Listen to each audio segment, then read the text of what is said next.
Hello students.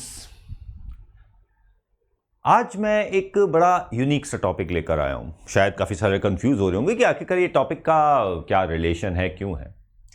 आज का topic जो मेरे पास है वो है चक्रव्यूह। अब अगर आपने जैसे कि अभी कुछ समय पहले लॉकडाउन के अंदर, कोरोना के अंदर एक एपिसोड शुरू हो गए थे, महाभारत का रीटेलीकास्ट हो गया तो शायद आप लोगों ने शायद वो दोबारा देखा होगा। और पता नहीं आजकल टीवी पे कितने सारे महाभारत के सीरियल आ रहे हैं और उसमें महाभारत किसी ने पढ़ी भी होगी, देखी भी होगी, सुनी भी होगी। तो वहां पर एक पिक्यूलियर एपिसोड था जिसका नाम था चक्रव्यूह। अब चक्रव्यूह क्या है, पहले तो हम उसकी बात करेंगे और फिर मैं आपको बताऊंगा कि इस आखिरकार चक्रव्यूह का केमिस्ट्री के साथ क्या रिलेशन है, मैंने इस टॉपिक को क्यों लिया। जब हम चक्रव्यूह की बात करते हैं तो चक्रव्यूह, जैसे कि एक सबसे इंपॉर्टेंट बात यह है कि चक्रव्यूह क्या था, चक्रव्यूह कैसा दिखता था और चक्रव्यूह का जो प्रयोग किया गया, और चक्रव्यूह को पद्म व्यू भी कहते हैं। व्यू का मतलब होता है एक अरेंजमेंट, एक संरचना, एक रचना, जिसको एक तरीके से एक पूरी सेना को खड़ा किया गया था। तो वो एक व्यू है, एक आप कह सकते हो मेज है, एक संरचना है, पूरा एक स्ट्रैटेजी है। तो चक्रव्यूह को जब ऊपर से आसमान से देखो तो एक घूमते हुए चक्र, एक स्पाइरल करते हुए सर्कल, व्हील की तरह नजर आता है। इसको देखने पर इसमें अंदर जाने का रास्ता तो दिख जाता है लेकिन बाहर निकलने का रास्ता नहीं दिखता। तो that's what we have as चक्रव्यूह। चक्रव्यूह वाज काइंड ऑफ, सबसे देखो अलग अलग व्यू थे, अलग अलग तरीके से सैन्य रचना की जाती थी, तो वो अलग अलग तरीके से सैनिकों को खड़ा किया जाता था। उसमें सबसे ज्यादा डिफिकल्ट चक्रव्यूह माना गया है, तो वो व्यू था चक्रव्यूह। अब इस चक्रव्यूह के अंदर आप जैसे कि इतना आपको पता होगा कि चक्रव्यूह को भेदना केवल अर्जुन को आता था, कुछ और लोगों को आता था, या तो परशुराम के शिष्यों को आता था। परशुराम के शिष्य कौन थे? भीष्म, द्रोण, कर्ण। भीष्म, द्रोण, कर्ण, इनको चक्रव्यूह भेदना आता था। या फिर द्रोणाचार्य के शिष्यों में अर्जुन को आता था, कृष्ण को आता था। अर्जुन और कृष्ण को चक्रव्यूह को भेदना आता था। और अभिमन्यु को आधा आता था, उसको घुसना आता था लेकिन निकलना नहीं आता था। यहां पर भगवान श्री कृष्ण की नीति के चलते अर्जुन के पुत्र अभिमन्यु को चक्रव्यूह को भेजने का आदेश दिया गया, क्योंकि अल्टीमेटली उसको एंटर तो करना आता था, लेकिन उसको भी एंटर करना आता था लेकिन बाहर निकलना नहीं आता था। तो यही था चक्रव्यूह का रूल। अब क्या हुआ, सारा का सारा युद्ध हुआ, अभिमन्यु ने अंदर गए। तो अब चक्रव्यूह का खेल क्या था? बिल्कुल सीधा सीधा खेल था। इस व्यू में योद्धा लगातार लड़ते हुए अंदर की तरफ जाता है, अंदर की तरफ बढ़ता जा रहा है और थकता भी जाएगा। आखिरकार युद्ध करना है, थकता जाएगा और जैसे जैसे वो अंदर जाता जाएगा, अंदर के जिन योद्धाओं से उसका सामना होगा वो थके हुए नहीं होंगे, दे आर एब्सोल्युटली फ्रेश। जैसे जैसे वो अंतर करता चला जाएगा वो और ज्यादा शक्तिशाली योद्धाओं से लड़ता चला जाएगा। और हर द्वार पर, चक्रव्यूह के अनेकों द्वार हैं। अभी चक्रव्यूह का जब हम स्ट्रक्चर देखेंगे तो उसमें दिखेगा कि किस तरीके से उसमें द्वार बनाए गए थे, किस तरीके से उसमें ऑब्स्टेकल्स बनाए गए थे। वो एक्चुअली रास्ते नहीं थे, वो ऑब्स्टेकल्स थी। तो अभ्यस्त होता चला जाएगा और वो ऊपर से पहले वाले योद्धाओं से ज्यादा शक्तिशाली और अभ्यस्त भी होंगे, शारीरिक और मानसिक रूप से थके हुए योद्धा। कई बार आपको ऐसा नहीं लगता है चक्रव्यूह बिल्कुल वैसे ही है जैसे कि आप पढ़ाई करते जा रहे हैं, जैसे आप कुछ इजी टॉपिक करते चले जाएंगे और आगे आगे डिफिकल्ट टॉपिक आते चले जाएंगे और हर टॉपिक को आपको आगे बढ़ते चला जाना पड़ेगा। आप थकते चले जाएंगे, टॉपिक फ्रेश होते चले जाएंगे और उनके चक्रव्यूह को आपको भेदना है। कुछ ऐसा रिलेटेड है ना। हाँ, फिलोसॉफिकल सेंस में चक्रव्यूह का पता नहीं कितनी किताबों में कहां जिक्र आया हुआ है। अब यहां पर अंदर आने के लिए एक बार अंदर फंस गए तो जीतना या बाहर निकलना कठिन होता चला जाएगा। तो यह था चक्रव्यूह। चक्रव्यूह में अभिमन्यु किस प्रकार से, ये फोटोग्राफ है, ये जो तीन हैं, ये बर्बरीक का है। बर्बरीक जिसे श्याम प्रभु बोलते हैं, खाटू वाले श्याम प्रभु बोलते हैं, तो ये बर्बरीक है। ये इनके तीन तीर हैं और ये वो व्यक्ति हैं जिन्होंने पूरा महाभारत का युद्ध देखा। क्लियर? अब देखते हैं चक्रव्यूह के बारे में, चक्रव्यूह का केमिस्ट्री कनेक्शन, एनाइसोट्रोपी। ये है चक्रव्यूह, ये चक्रव्यूह है। अब इसके अंदर अगर कोई योद्धा एंटर करता है तो सोचने वाली बात है कि वो कहां पर एंटर करेगा और किस तरीके से वो एंटर करेगा। ठीक है, योद्धा यहां से एंटर करेगा। This is the entry point which is visible. यहां पर ये दिख नहीं रहा, इसको हम व्हाइट से ले लेते हैं। ठीक है, this is the entry point जहां से योद्धा एंटर करेगा। अब यहां पर उसे इस तरफ मुड़ना है, अगर वो इस तरफ मुड़ा तो फंस जाएगा, क्योंकि this is the column of army. यहां पर वो घूमता चला जाएगा और ये स्पाइरल करता चला जाएगा। अब यहां से वो कैसे जाएगा, ये इस तरीके से घूमता चला जाएगा, ऐसे आता चला जाएगा, फिर यूं घूमेगा, फिर यहां घूमेगा। अगर कहीं पर भी उसने गलत टर्न लेने की कोशिश की तो वो फंस जाएगा।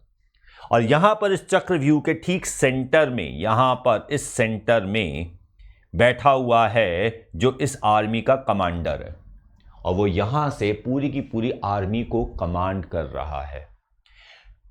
ये बहुत बड़ा व्यू है, और इस व्यू की सबसे गलत बात ये है कि अगर इसको शुरू कर दिया जाए, अच्छा ये चलता भी जाता है और ये घूमता चला जाता है, तो इसके ये जो ओपनिंग्स हैं ये सारी की सारी क्लोज होती चली जाती है। यहां पर बीच बीच में योद्धा खड़े हुए हैं जो यहां पर मार्ग रोकने के लिए खड़े हुए हैं। तो ये एक चक्रव्यूह है। इस वजह से इसके अंदर घुसने के बाद यहां इस कमांडर को मारे बिना, जब तक ये कमांडर को नहीं मारा जाएगा, इस चक्रव्यूह का भेदना असंभव है, इसे नहीं तोड़ा जा सकता। ये एक अरेंजमेंट है। और जब हम केमिस्ट्री की बात करते हैं तो केमिस्ट्री के अंदर भी हमारे पास एक अरेंजमेंट है। चक्रव्यूह एक रेगुलर अरेंजमेंट है, इसमें एक स्पेसिफिक रूल्स है। यहां पर ये इसके द्वार है, इसके 7 द्वार है, 1 2 3 4 5 6 7 द्वार है, यानी कि 7 ऑब्स्टेकल्स है जिसको पूरा करना है, जिसके आगे निकलना है। और ये एक रूल को फॉलो करता है। चक्रव्यूह एक रूल को फॉलो करता है कि इस रूल के तरीके से बनाया जाए। वो अलग बात है कि ये रूल हम भूल चुके हैं, ये रूल हमें कभी नहीं बताया गया। इनफैक्ट जब द्रोणाचार्य ने चक्रव्यूह बनाया था तो हर व्यक्ति, जितने भी व्यक्तियों को चक्रव्यूह का बनाना और उसको भेदना आता था, उन सब को मार डाला गया। वो सारे के सारे मर गए, कोई भी नहीं बचा। तो जितनी भी वो नॉलेज थी उस समय महाभारत की, वो सारी की सारी डिस्ट्रॉय होगी, वो सारी की सारी खत्म हो गई। Now this has been lost to history. लेकिन इतना हम कह सकते हैं कि ये सम सॉर्ट ऑफ मेज है, ये एक भूल भुलैया है जिसके अंदर व्यक्ति को घुसाया जा सकता है, लेकिन उसमें से निकलना पॉसिबल नहीं है। तो this is what we have as चक्रव्यूह, जिसके अंदर अगर व्यक्ति एंटर करेगा तो कैसे जाएगा, कहीं पर भी वो फंसता चला जाएगा। और यहां सेंटर में बैठा हुआ है the commander of the army. अब एक बात ध्यान रखो, केमिस्ट्री के अंदर हम सॉलिड स्टेट की बात करते हैं तो सॉलिड स्टेट में हमारे पास एक टर्म होती है एनाइसोट्रोपी। एनाइसोट्रोपी का मतलब क्या होता है? एनाइसोट्रोपी का मतलब यह होता है कि कोई भी रेगुलर अरेंजमेंट, चाहे वो चक्रव्यूह क्यों ना हो, ये रेगुलर अरेंजमेंट रेगुलर है, हर डायरेक्शन में रेगुलर है, लेकिन हर डायरेक्शन में इसकी रेगुलरिटी चेंज होती चली जाती है। It doesn't remain identical in every direction. Her direction में इसकी रेगुलरिटी बदल जाती है, ये अलग हो जाता है, चेंज हो जाता है। और इस वजह से सारी की सारी डायरेक्शन में इसकी स्ट्रेंथ, इसकी ताकत, इसकी दृढ़ता समान नहीं रह पाती। कहीं ना कहीं एक कमजोरी जरूर आती है। जैसे कि अगर हम एक सॉलिड स्टेट के अरेंजमेंट की बात करें तो यहां पर इस लाइन के अंदर अलग अरेंजमेंट है, इस लाइन के अंदर अलग अरेंजमेंट है, किसी और तरीके से किसी और डायरेक्शन जाएंगे तो अलग अरेंजमेंट है। उसी तरीके से चक्रव्यूह के अंदर भी अलग अलग अरेंजमेंट्स हैं, अलग अलग डायरेक्शन में। तो कहीं ना कहीं कोई एक ऐसी डायरेक्शन है जहां पर वीकनेस है, उसी वीकनेस पर उन्होंने वो ट्रैप रखे हुए हैं, उन्हीं वीकनेस के ऊपर उन्होंने उन अतिरथियों, महारथियों को रखा हुआ है जो उस एंटर करने वाले योद्धा को पकड़ सकते हैं। और यहां पर चक्रव्यूह में यह भी है कि योद्धा पूरी सेना से अलग हो जाता है, उसको अकेले ही आगे बढ़ना पड़ता है। हां, कुछ रूल्स हैं, रेगुलेशंस हैं जिनकी वजह से वो योद्धा ओवरवेल्म नहीं होता, लेकिन वो रूल सारे के सारे इस चक्रव्यूह में तोड़ दिए गए थे। एक ही व्यक्ति के ऊपर सारे के सारे द्वार के सेना, सारे के सारे द्वार के अतिरथी, महारथी उसमें एंटर कर गए। उसके अंदर उनको लगा कि कहीं ये चक्रव्यूह भेद के अगर अंदर तक चला गया तो चक्रव्यूह बनाने में एक और प्रॉब्लम है कि जैसे जैसे वो अंदर चलता चला जाता है तो जो अंदर कमांडर है वो भी एक वल्नरेबल पोजीशन पर आ जाता है। तो चक्रव्यूह के अंदर इनहेरेंट वीकनेस है, और वही जिस व्यक्ति को वीकनेस पता है वो तोड़ देगा। बिल्कुल उसी तरीके से जैसे एक सॉलिड के अंदर भी एक इनहेरेंट वीकनेस है, क्योंकि उसके अंदर एक एनाइसोट्रोपी, एक नॉन आइडेंटिकल अरेंजमेंट इन एवरी डायरेक्शन है। तो इसी वजह से हर सॉलिड के अंदर वीकनेस होती है, वो क्योंकि एक रेगुलर अरेंजमेंट है। So that is what we have. किसी भी रेगुलर अरेंजमेंट में एक डिफरेंट अरेंजमेंट होती है depending on the direction in which it is seen. जिस डायरेक्शन में हम देखेंगे उसके हिसाब से ये अरेंजमेंट बदलती चली जाती है, और कहीं पर वीक है, कहीं पर स्ट्रांग है, कहीं पर हथौड़ी मारते हल्का सा टिक करते ही पूरी की पूरी हथौड़ी से पूरा का पूरा क्रिस्टल शैटर हो जाता है, कहीं पर शैटर क्रिस्टल को फेंक के मार दो कुछ नहीं होता। That is what happens. ठीक है, तो that is what we have as inherent problem of any regular arrangement is that it can not be equally strong in every direction. उसकी प्रॉपर्टीज हर डायरेक्शन में सेम नहीं रह सकती, कहीं ना कहीं बदलेगी। अब हम सॉलिड्स की जब हम बात करते हैं तो उसकी मैग्नेटिक प्रॉपर्टीज बदल जाती है, उसकी इलेक्ट्रिकल प्रॉपर्टी बदल जाती है। किसी डायरेक्शन में वो एक अच्छा कंडक्टर है, किसी डायरेक्शन में वो इंसुलेटर बन जाता है, जैसे ग्रेफाइट के साथ होता है। वो है एनआइसोट्रोपी। इसी तरीके से चक्रव्यूह के अंदर एक इनहेरेंट वीकनेस है जो एक्सप्लॉइट की जा सकती है किसी वॉरियर से, जिसको पता है कि कहाँ देखना है और क्या देखना है। तो अगर उसको ये पता है कि उसे क्या देखना है और कहाँ देखना है, तो वो इस वीकनेस को एक्सप्लॉइट कर सकता है। मैं जानता हूं आप इस समय एक चक्रव्यूह में हैं, आपके सामने एक व्यू रचना की गई है, उसके अंदर वीकनेस ढूंढिए। रेगुलरिटी है, हर चीज रूल्स फॉलो करती है, और जब कोई चीज रूल्स फॉलो करती है तो उसके अंदर एनाइसोट्रोपी जरूर होती है, कहीं ना कहीं उसके अंदर वीकनेस जरूर होती है। तो उसे फॉलो कीजिए, उसे ढूंढिए और इस व्यू का भेदन कर दीजिए। तो ये था हमारा एक छोटा सा एपिसोड चक्रव्यूह के बारे में। हमारी स्पेशल क्लास शेड्यूल है। महेंद्र सर सुबह 9 बजे से 10 बजे तक क्लास लेते हैं, अनुगुप्ता सर शाम को 4 बजे से 5 बजे तक क्लास लेते हैं, प्रदीप सर 2 बजे से 3 बजे तक क्लास लेते हैं, और मेरी क्लास दिन में 2 बार होती है। दैट इज सुबह 10:30 बजे से 11:30 बजे, और रात को 11 बजे से 12 बजे तक, 10 से 11 बजे भी मेरी क्लास है। तो that is what we have as the special class schedule. And then we have the daily 11:30 to 1 PM Deepak sir class लेते हैं, और उसके बाद हमारा एक रेगुलर शेड्यूल है मंडे टू वेडनेसडे 11th का, जिसमें 4 बजे, 5 बजे, 6 बजे क्लासेस होती है। 6 बजे मैं क्लास लेता हूं। Monday to Wednesday is 11th schedule, जिसके अंदर अब शुरू होने वाला है periodic table. We have the periodic table that is going to start now. अब हम इनऑर्गेनिक केमिस्ट्री शुरू कर रहे हैं, और 9 बजे हमारा एनटीए अभ्यास का सीरीज चल ही रहा है। तो we are going to have NTA Abhyas, जिसके अंदर टॉपिक वाइज हम क्वेश्चंस करते चले जा रहे हैं। साथ ही साथ थर्सडे टू सैटरडे हमारा 12th का शेड्यूल है। 12th के शेड्यूल के अंदर वही शेड्यूल पूरा का पूरा है, बस फर्क सिर्फ इतना है कि यहां पर अब 12th के टॉपिक्स होते हैं। यहां पर हमने कोऑर्डिनेशन कंपाउंड तो हम ऑलमोस्ट आज खत्म कर देंगे, आज या कल में खत्म कर देंगे। अभी चल रहा है फिलहाल कोऑर्डिनेशन कंपाउंड, और फिर हम शुरू करने वाले हैं from the next Thursday onwards the organic chemistry.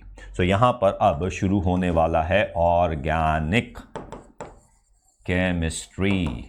And remember, chemistry follows the rules. वो अलग बात है कि हम रूल्स भूल चुके हैं या हम गलत रूल्स बना देते हैं, फिर हम चिल्लाते हैं कि एक्सेप्शन। केमिस्ट्री में कोई एक्सेप्शन नहीं है, हमारे रूल्स गलत है, वो अलग बात है।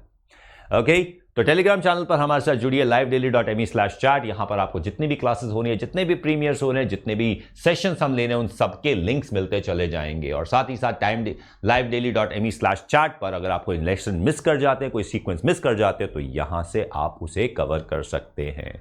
Then we have Unacademy subscription. जुड़िए हमारे साथ अनअकैडमी सब्सक्रिप्शन पर, जहां पर हमारे पास लाइव क्लासेस जिसमें आप इंटरेक्ट कर सकते हैं एजुकेटर से।